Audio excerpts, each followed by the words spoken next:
Hey there, Foster Care Nation. This is Jason with Foster Care, an Unparalleled Journey. Here with a couple quick housekeeping notes. Number one, most importantly, the website has changed. We are now at fostercarenation.com.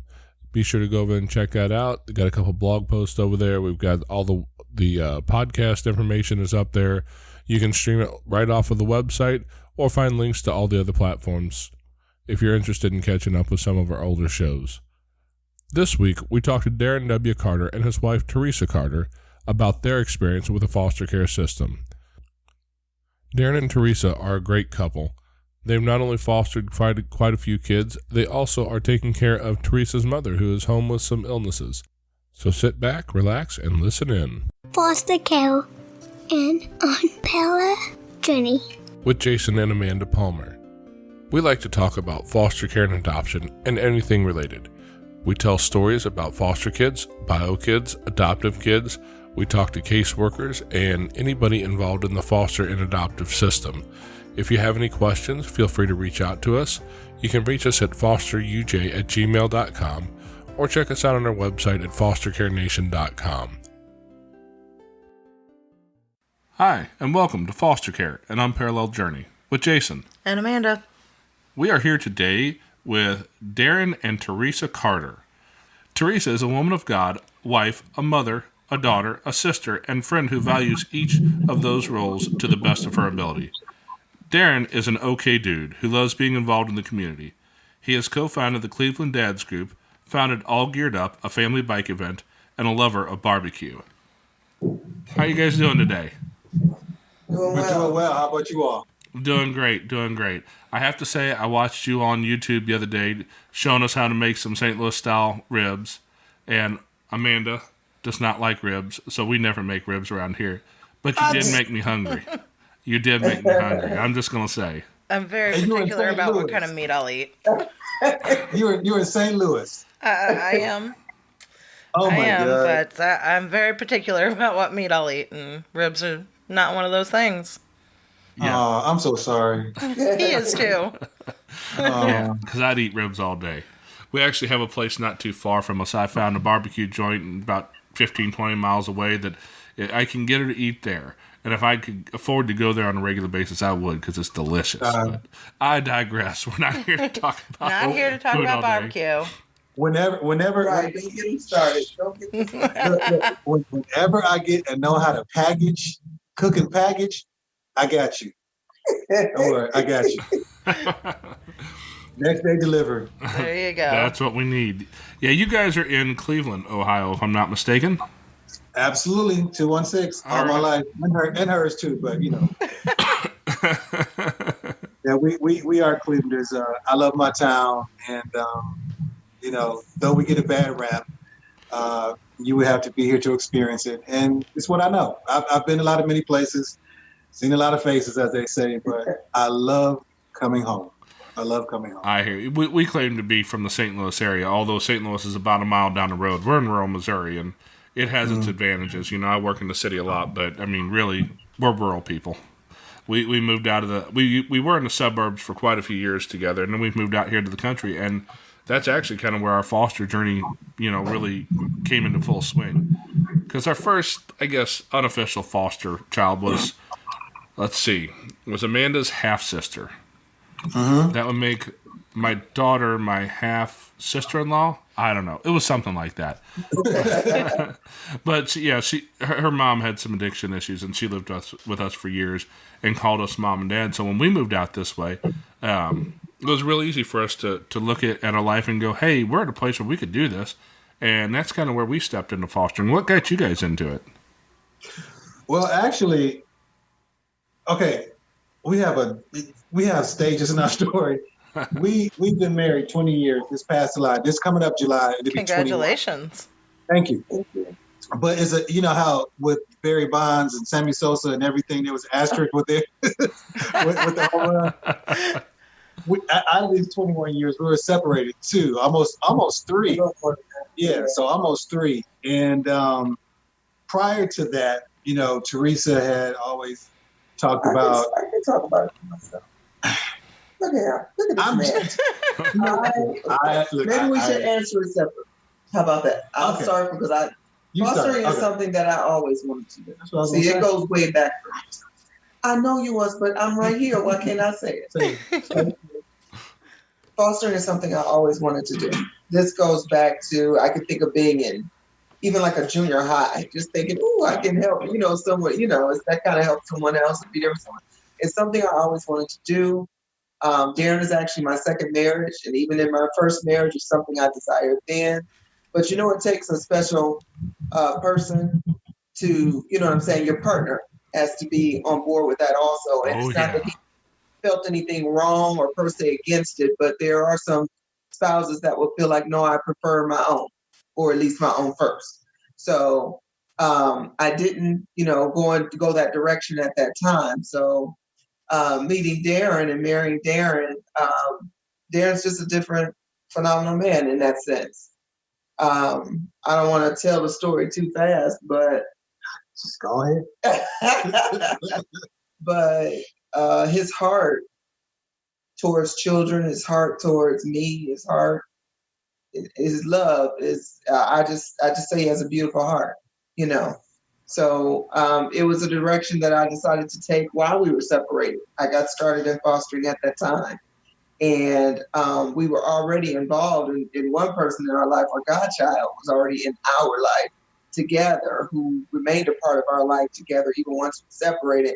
He was our child. We were a big part of his life, and I'll let him really explain that. But I got into the actual fostering, took the classes at the time we were separated, but it was a non-issue. It wasn't an issue. It was never an issue. We didn't even have to discuss that Darren wanted to do the same. You know what I'm saying? When we came back together. So. When we came back together, because when it first came up, was earlier in our marriage, even prior to the split. And I was like, no, I want my own. Out of the three that I've raised, I have no biological children. So I was one of those guys, kind of want my own. And I was like, I ain't really, it came up. Adoption, because it ain't like we didn't try, but we never succeeded in getting pregnant. So, after things have happened, things went with the way they went. She became a foster. We got back together. Of course, that being said, if we're back in the same household, both of us have to be licensed. And then at that point, I was just like, that's fine. That's cool. We had experience with our godson. He was already a big part of our life. He was a great big part. I mean, so it was much like so. He was our godchild, but he was our child. He was my son. I would say it this way. Yes. Not here again. I have no biological children. Yeah. It was her fault. I blame her. But there was a young lady at the church that we attended at the time who wanted us to be. We already mentored, or I tried to, or was mentoring his older brother. So she wanted us to be godparents, and as soon as unexpected child. Yeah, as soon as she had the baby, we had to go to the hospital. Which I was like, "Why are we even going? I don't, this is not what I want to do." That's what it says. It's my fault. I dragged him out of the store. I'm like, "No, we're going. He's born. He's here." So the second day, I held him in my hands. We got there, and this is my story. I'm sticking to it. We got there. The mother was kind of out of it. He was crying. She couldn't get him to stop crying. Teresa, who was, a mother of mothers, couldn't get her to start crying. But I held him, and he stopped crying. He had a little smirk. It could have been gas, but anyway, he had a smirk. But from that moment, I understood what fatherhood was. From that moment, and granted, she had a child in her previous marriage. It was my daughter, who was our oldest child. So she came into your life. She came into my life. I knew her from birth, but she came into my life at 5. Right. So I didn't experience any of that, From an infant. Yeah. But holding him and that connection was boom. So what was strange, she did things a little out of the ordinary. His mom, we had him when she left the hospital. First 2 weeks, we had him every day. Yeah. I mean, she didn't have that bond. I don't think she was ready for it. And I think if I understood at that point, to the degree that she was, maybe we would have discussed foster adoption at that point. Well, we did, but this is what we disagreed. She didn't want to do it because what about what she would think later? You know what I'm saying? Well, as a mother, I could see someone, honestly, I couldn't conceive you not wanting Your child. that's just inconceivable to me. So for me, I didn't want to look back later and her feel like we took advantage of her. So I was fine with being godmother because I didn't want her later after she wanted the bond or after she did so that to say, well, I was just vulnerable and you took advantage of something of that sort, you know? Right. So I was like, no, I don't think that's, where she's going or what we should do at that point. It wasn't about my heart though, This we're gonna cut this because this. Yeah. But the bottom line was, I was unemployed at the time, so his first year was with me. She would drop him off. He was with me all day, and then he was with us every weekend. And then he was with us weeks. So after that, when I did get a job, he was with me every weekend. So, and that was the only father he knew. But just fast forward about 7 years, the father came back in. I think that was pressed, but it's okay. He's 10 now. He turned 10 this year. We haven't really had any interaction with him for the last 2 years. It's been devastating. Yeah, it has. And it kind of started, but then it just cut off because of some misunderstandings, I know. But we did see him maybe like a month ago by happenstance. And her response, she wrangled him up, ran away, and called the police on us. So that's where we are with that. And, he is my heart. He was my first son. He was the one who, I learned from him. Me and my daughter's relationship got better because of how I learned how to father him. Because of him, I got into the Cleveland Dads group. Because of him, I got into all this other kind of stuff. All geared up. That all geared up event, it is a community event where we go to a local school. We have, pedal bikes where we have a 5-mile bike ride. The police come and show their little tricks, and we do bike safety, all kind of stuff. That came out of him. One day he was riding his tricycle. I was walking up. He's like, "Hey, Dad, can we ride bikes?" Because he knew I was in the dad stuff because he would go with me. Can we have all our dads ride all our bikes together? And I'm like, I guess why not? So it was a small suburban community. I went to the council person. We talked. A year later, boom, all geared up. That was from the mind of a 4-year-old. And it's been, it's been going on ever since. So, and I wanted him to see all those years. I said, dude, this is you. You thought of this. This is because you did it. All you need to do now is just to see that if you put in the effort, we can get it done. So that was because of him. But it hurts. And we also feel that pain with fostering a lot. Our first foster, a wonderful little baby. We got her, 2 months? Oh, she was 1 month. 1 month. We call her Chocolate Mother. And her mother just had a bad set of events. Had a bad set of events. I knew she was going to go back. There always is the goal of reunification. Yep. So if I knew that she was going to be reunified, I knew I could tell her mom loved her, and so I knew she was going to go back. It's just the way they did it. It was just like, boom, one day, oh, we got to go to court. Next thing you know, get the phone call, oh, I have to come pick her up. She's going home now. I was like, what? Wait, what? She was 4 months old then, 5 months old then because she came to us at 1 month. So we had her 4 months, very attached, obviously. It's hard not to get attached because she had this.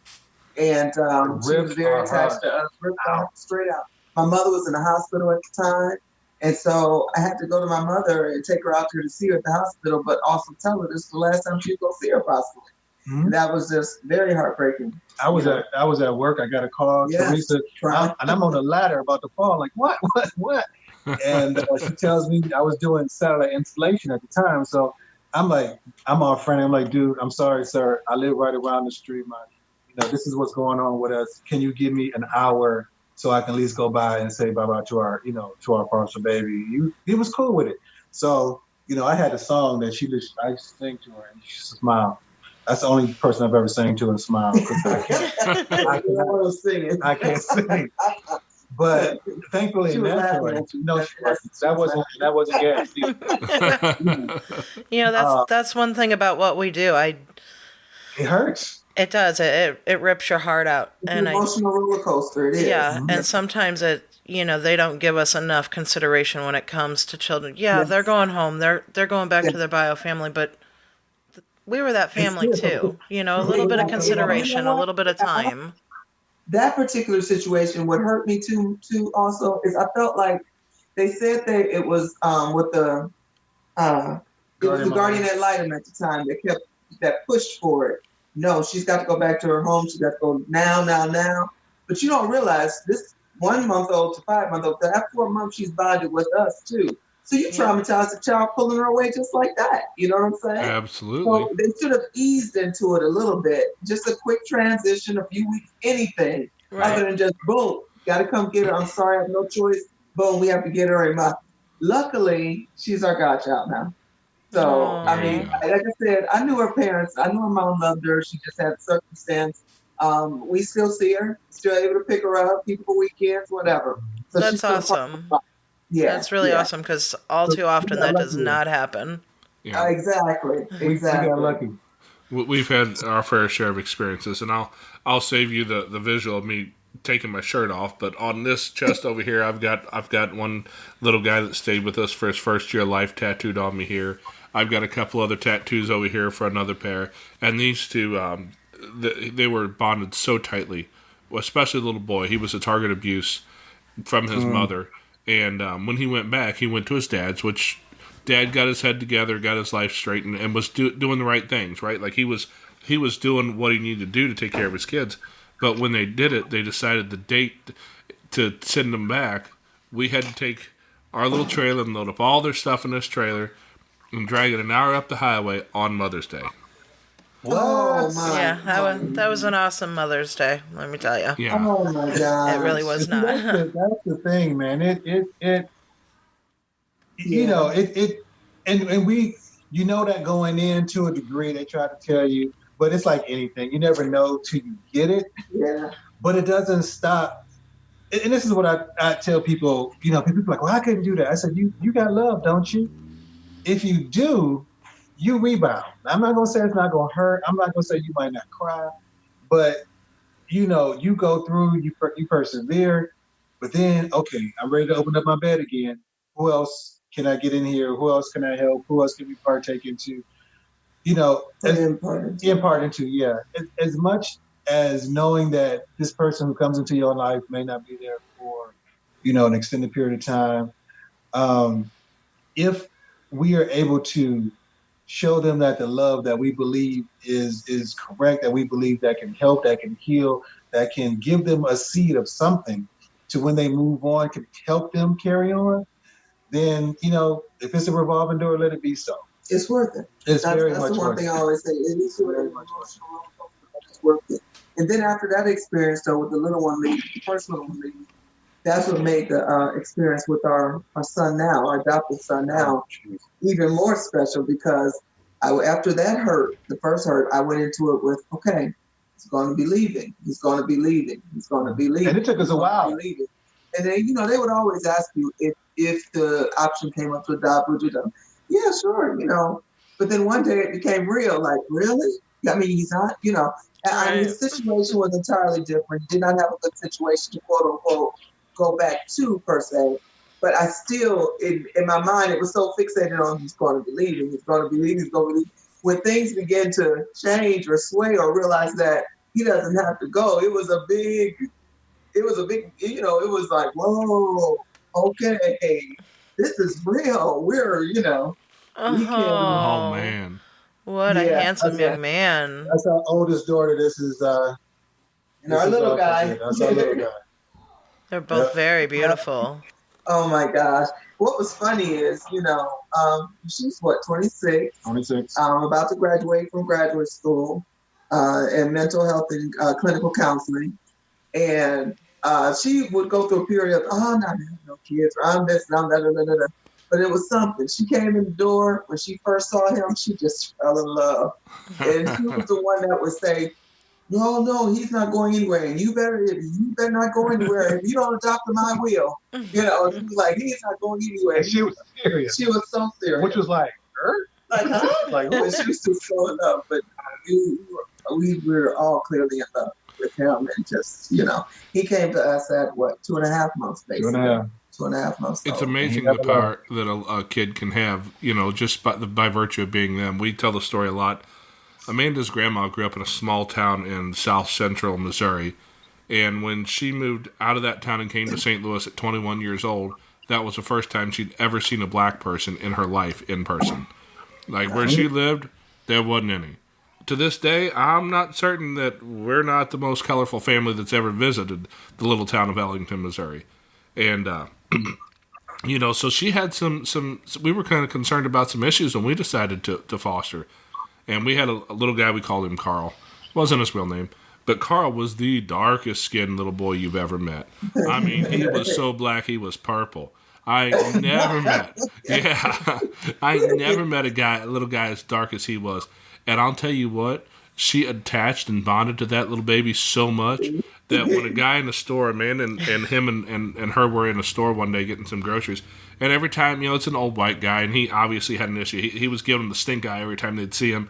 And Grandma was of the age she could get away with it. She finally decided she was done with it. She had had enough. And she kind of lost her stuff. And let's just put it this way. With what she had to say, he left his cart where it was sitting. He left the grocery store. Wow. He didn't take his food with him that day. He was just ready to leave that embarrassment. But that came from a gal who we were concerned about having some race issues with, because the color on my camera is pretty crappy. I am what you would call ambiguously brown. Nobody knows what my race is when you look at me. I can fit into almost any people group. Amanda is very, very, very white.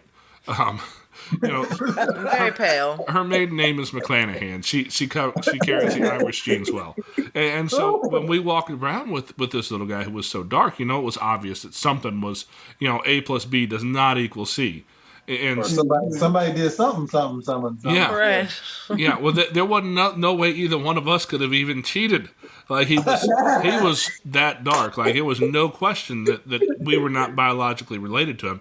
And we had a couple of those issues, but it's amazing how he was able to turn the hearts and minds of some people so much. Mm-hmm. And we've had that experience with a lot of our kids because right now, let's see, in my living room, I have two mixed kids in there watching TV and one who is just pale skin, blonde hair, blue eyes. I mean, this kid is a poster boy for the Aryan Nation look, And let me tell you, they'll tell you this is my brother and this is my sister. And it's amazing how powerful that is when you get to take that out. And these kids have amazing power. You talk about when you held that baby for the first time, little Twitch we've got. He came to us. How old was Twitch when we got him? 3 or 4 days? He was 11 days old. That's right. I'm sorry. He spent his first 11 days on a methadone wean down.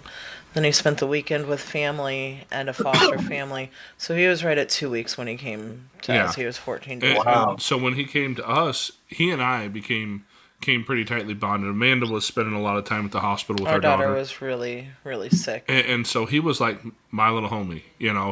I just walked around all the time, carried him like a little football, and that bond. It's amazing for all the people who say, I don't want to get that. I couldn't do it. I couldn't get that attached. And the story is if you are going to get that attached, you're the one we need in here. We need you doing that. All right, I agree. Is so true. I so agree. Because you're going to give it your all no matter what. You have to. That's it. There's no way to. If there is a way to do that, why would you want to put that wall there?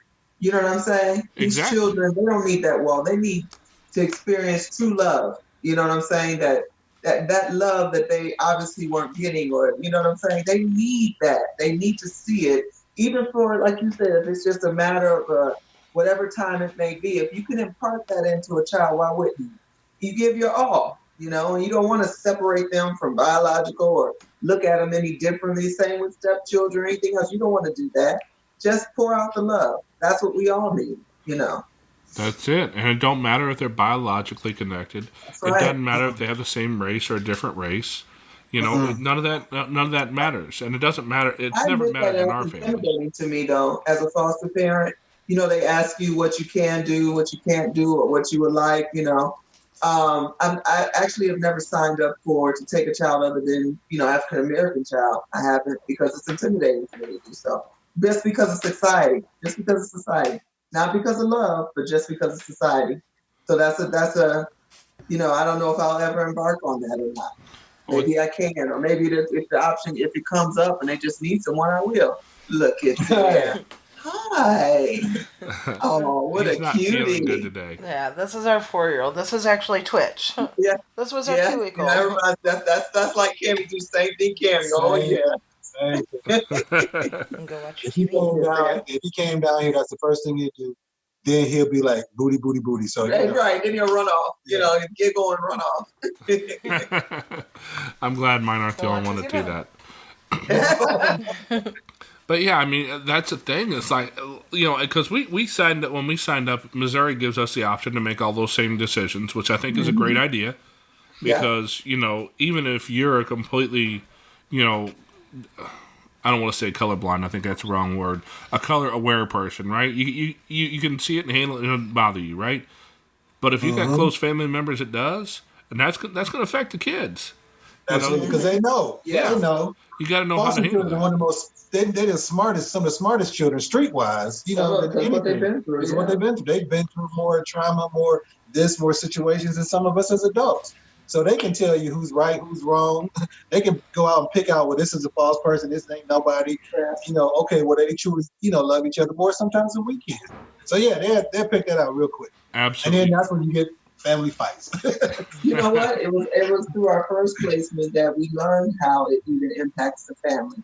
All this time we were thinking about us, but not only was like that first child when she was removed or whatever, or went back home rather, it impacted all of us. I mean, my in-laws, my mother.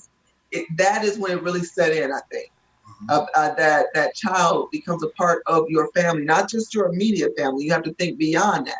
So when we got our little guy now, I remember his sister had sent a message saying that she just, she was still kind of hurt from what happened before. And, they were a little more standoffish this time initially.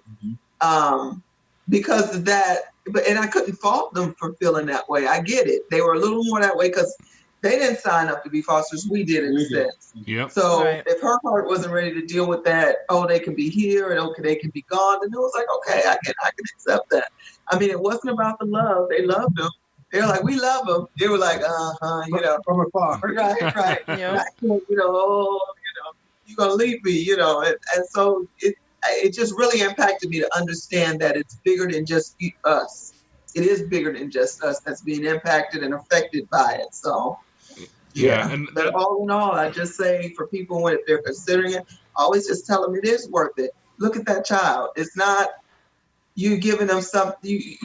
It's worth it. It's a roller coaster. You're dealing with all these different entities, the courts or agencies, the counties, You're dealing with all the biologicals. You're dealing with all this kind of stuff. But in the end, it's all about that child.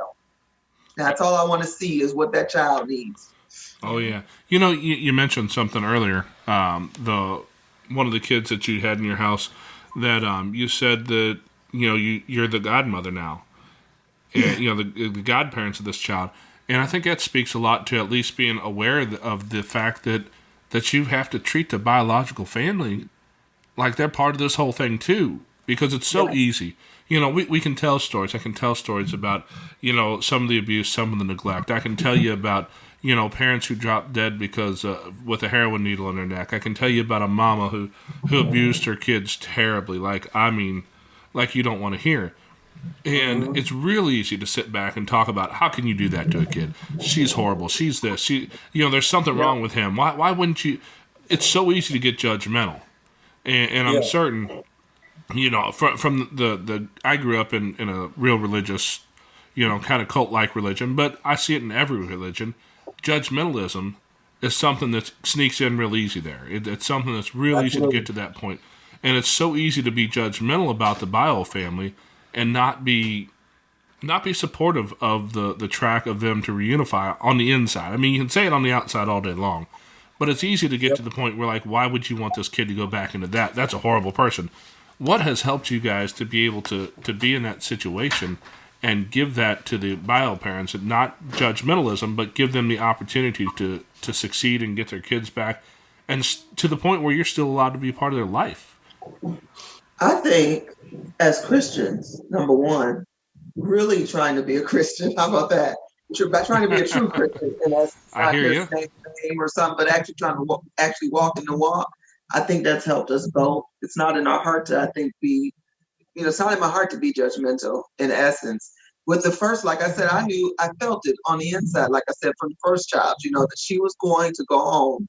And I could tell her mother loved her. She had a family that loved her, and she was going to go back home. With our son now, his situation was different, but I'll tell you what, his biological mom, she was a foster herself. See, she'd already been through trauma and issues and this and that. So how can I, you know what I'm saying? And she never got her relationship together with her own mom, which kind of, you can see how it all lent into his situation and turning into how it did, And I even followed her for a bit on Facebook, you know what I'm saying? Because her page was kind of open, because I felt like if I just keep up with whatever's going with her, number one, I'll know she's still alive, because the behavior she engages in is not healthy. But number one, I'll know she's still alive, because one day he's going to be asking about her, Yeah. And that still doesn't mean that she didn't love him, but she just had her own unresolved issues. And I mean, you can see these things. So it's like, I told her one time in one of the meetings, and I believe that helped. I somehow believe that helped her, and I hope it gives her peace.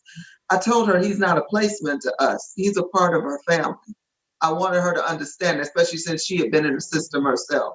We now look at him as a placement. He's a part of our family, and she could see, you have to bring pictures and stuff sometimes to the meetings.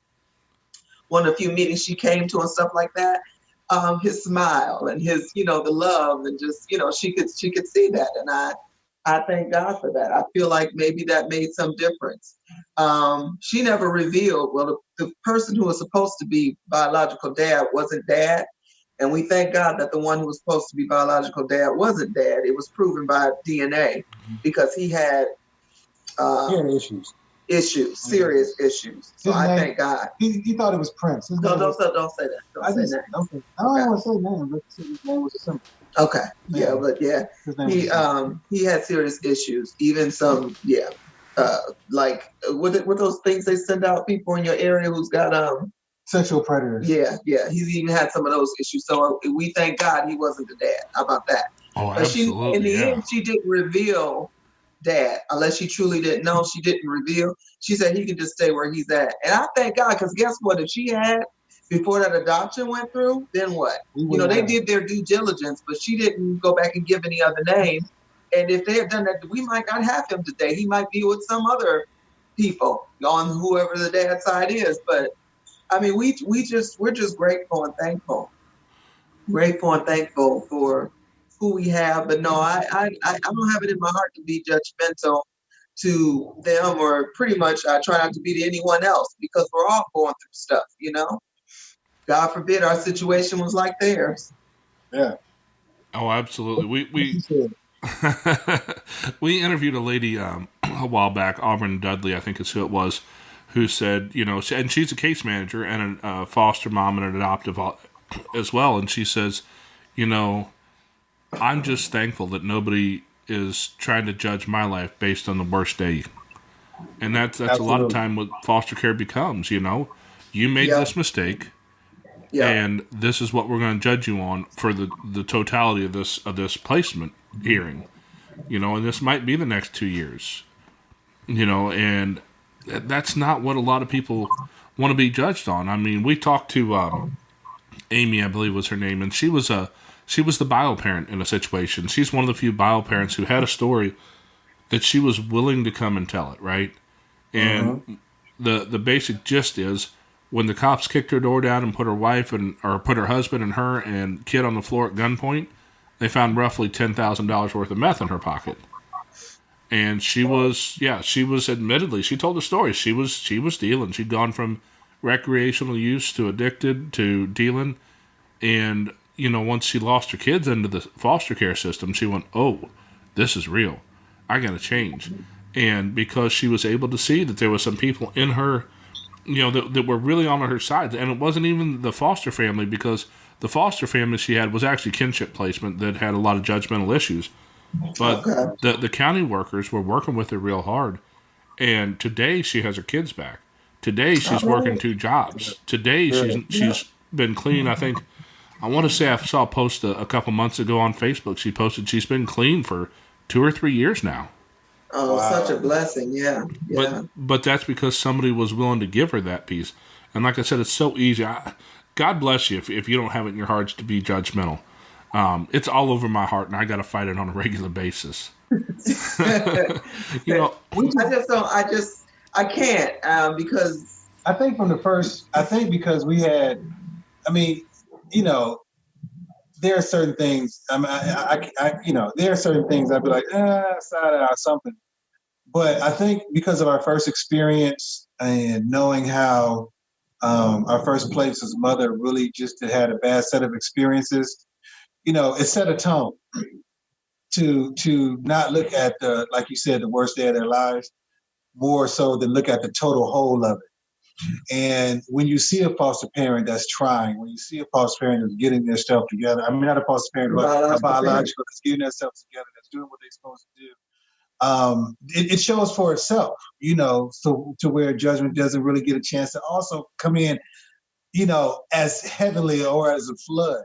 So that helped us the first time because we saw, oh, wow, that was just not really cool for that period of time. This doesn't seem to be your norm. So let it be what it be. And with our adopted son now, it wasn't as judgmental as what was brought before us. She didn't show up. She didn't do that. She didn't try to go through what they wanted her to do, make classes or whatever. She wasn't trying to. Having an address, knowing where she lived, anything that they asked her to do to solidify a reunification, she did nothing. Of course, it worked out for us, but it's still an unfortunate situation. But it's just we go by what we see on the continuum.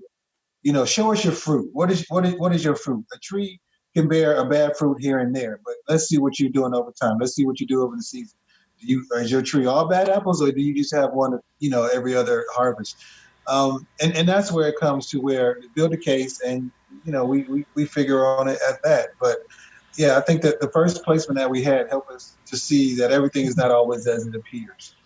And we haven't been so long into it that we're jaded. You know how when people get into it for years, they just get jaded. We hear such stories when we have to go back and take classes and stuff. We'd be like, doing this 20 years and this amount of years, and that's some of the stuff they say, especially when you're a newbie, a new foster or something too, and they're telling you all these things. Like, you're going to do whoa. We go off and let's not listen to that. Like, oh, okay. Let's just do our case by case, individual by individual, and let's do it the way we know how. Let's just. That's all you can do. And then what you experience, in essence. Yeah.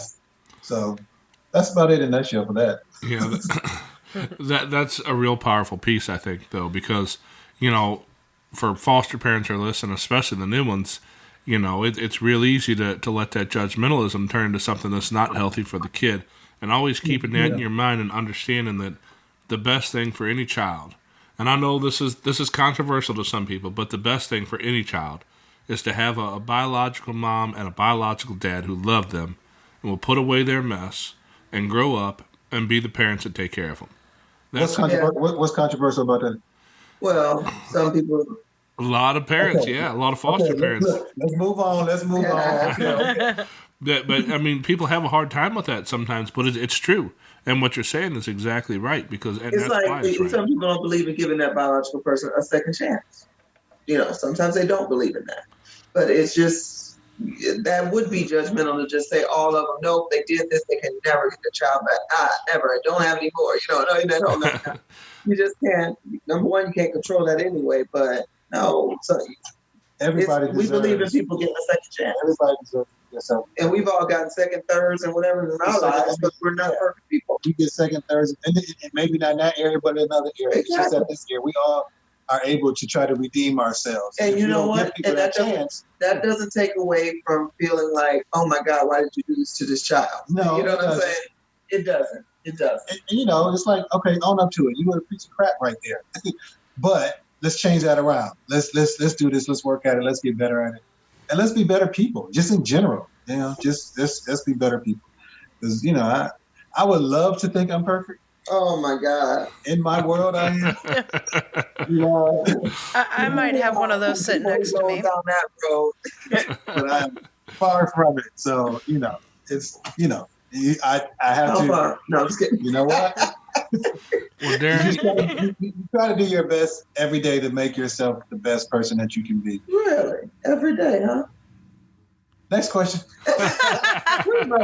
Next, please. I need you to say that one more time.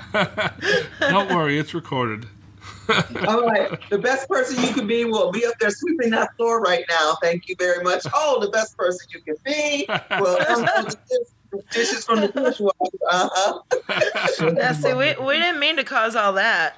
Yes. Oh I man. don't believe it, Jason. I can't believe it. Hey, I feel your pain. Amanda looked at me when she said, or when you said, love to believe you're the perfect. I don't know if you saw her eyes, but I think they drilled a couple holes right here inside of my head. They may have. You might be a little scorched there on the side. Yeah. That's all right. I'll survive, I'm sure. Yeah, we'll make it through. Live to fight another day. But Teresa, I want to ask you. You said that you were wanting to foster from like middle school, right? That's an uncommon thing. What is it? Do you have something in your past, or is it just something that you feel like was put in you from a young age? What led you towards that? I don't know if I can put my finger on it. I went through a lot of things, my own trauma, if you will, to some degree. Things that I didn't recognize as trauma, of course, then, but later on in life come to understand. But I guess it was just about,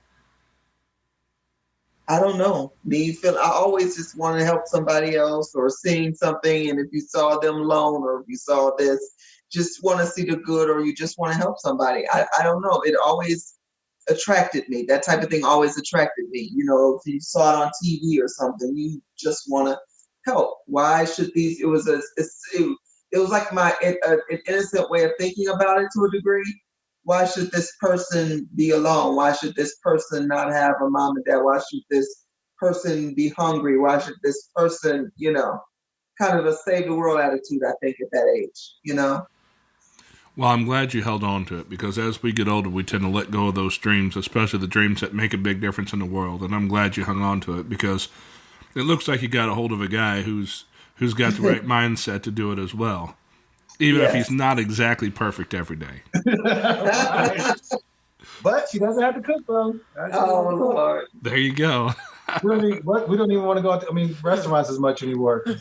I told him he spoiled me with that now, with this cooking and all these different things. I'm not impressed or feel the need, try this restaurant. I just tell him what I want. There it is.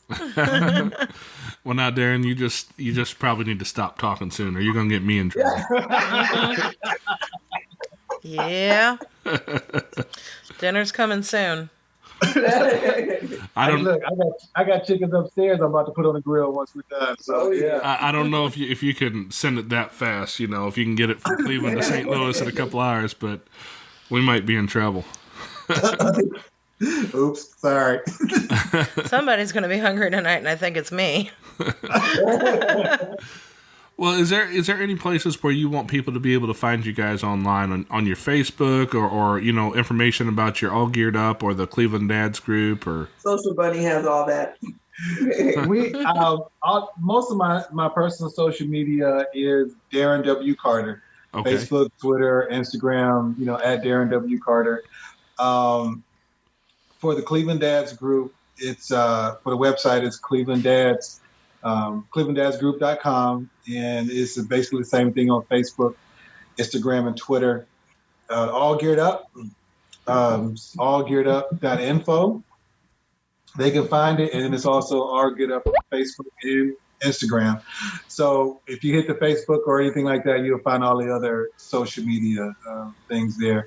And I got a blog, but it's kind of dusty. We don't want people to see my hoarder blog. It hasn't been written in maybe a couple of years. So if I ever get that up, I'll make sure on my social sites we'll have that. But and through Instagram and mostly Instagram and Facebook is my journey, which includes her, a child, barbecue. It's life. Yeah, it's like we're kind of open with that. The things that happen, the big things, bad things, small things, because you never know who it helps, who it encourages, or who's out there that went through the same thing that can encourage you when you need it. So, Absolutely. Well, I really appreciate you guys jumping on here today with us and talking about your journey. And I'm certain that somebody out here listening will be inspired by your journey. If you have anything for Darren and Theresa, be sure and reach out to them on their socials. If you have any questions for us, reach out at fostercareuj@gmail.com. And as always,